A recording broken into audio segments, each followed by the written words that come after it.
Hey everybody, KC here. So I'm in Sacramento, California at Sutter Health Park.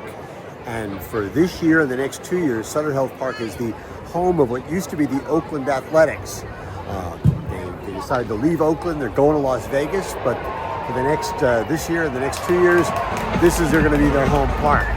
And listen, you know, the thing is, Sutter Health Park, it can handle about 14,000 capacity, and that's like maybe a third of what they used to be able to handle in Oakland. But the thing is, in Oakland, they might get 14,000 people a game. Here, and there it would seem empty, and here it just seems totally full. And I have to tell you, one of the things about this park is it's actually kind of lovely. In so many ways, it seems more in touch with the basics, the kind of visceral appeal, the visceral pleasures, if you will, of baseball, because it's not too built up. It's small, it's intimate, there's lots of families here. Listen, the prices are pretty close to baseball prices, but there just seems to be something in the vibe here that makes people very, very happy.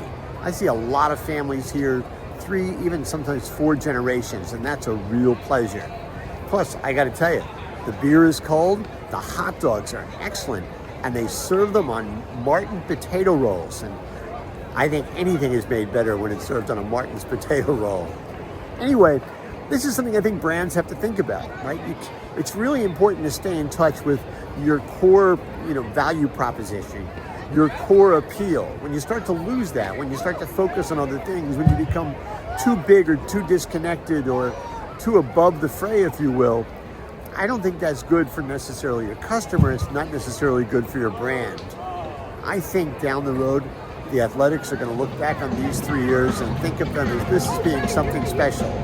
Maybe not the best years in the franchise's history, and certainly not necessarily the most economically feasible. But let me tell you something. This is actually kind of special. Anyway, that's what's in my mind. And as always, I want to hear what's on your mind.